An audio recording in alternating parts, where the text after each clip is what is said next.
In the great green forest, the sun had already set. With the arrival of darkness, it was time for the night animals to awaken.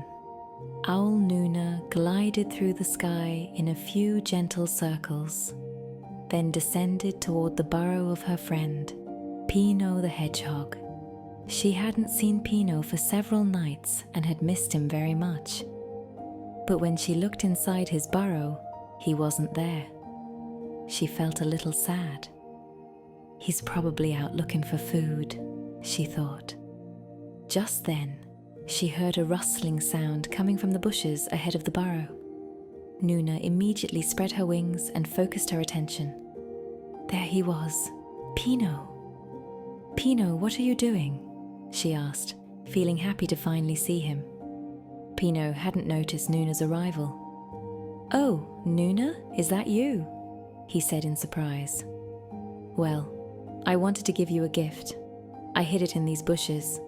I was just about to get it and come find you. But since you're here, I can give it to you now." Nuna's heart filled with joy. So Pino had prepared a gift just for her. Pino bent down into the bushes and pulled out a bright, shining stone. The stone was pure white and gave off a soft, glowing light. It was shaped like a triangle. Pino had tied a thin string around one of its corners. "Wow, what a beautiful necklace," said Nuna. She excitedly placed it around her neck. "I'm so glad you like it," said Pino.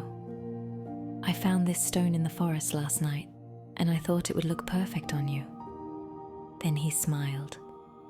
"If you want, you can take a flight so we can see how it looks." "Of course," said Nuna. She spread her wings and glided between the trees, rising above the forest. But just then, the stone around Nuna's neck shone so brightly that the entire forest turned to day. The night animals panicked and ran back to their homes. The daytime animals woke up in confusion. Nuna quickly landed, and at that moment, the stone's light faded again. Now it only lit the area around her gently. The two friends looked at each other. The way the stone's light vanished when Nuna landed made them both curious. "Why do you think that happened?" Nuna asked. "Maybe if you fly again, we can figure it out," said Pino. "All right," said Nuna. "Would you come with me?" "With pleasure," said Pino, and he climbed onto Nuna's back. Together, they rose into the sky once more. The stone glowed brightly again. The forest turned to day once more. But this time, something caught Pino's eye. A faint light shining from inside a distant cave. "Nuna, look, we should go there," he said excitedly. Nuna changed direction. She glided through the trees and headed toward the cave. As she got closer to the ground, the stone's light faded again. When they reached the cave entrance, a soft glow was spilling out from inside. Pino carefully stepped in. There, lying weakly on the ground, was an injured star. Pino whispered in shock. A falling star must have hit it. A piece of it broke off. At that moment, Nuna entered the cave. The stone around her neck suddenly lit up again. The stone rose into the air and floated gently toward the star. It was the missing piece of the star. The star regained its light. Slowly, it began to spin. Then, gathering its strength, it floated upward into the sky.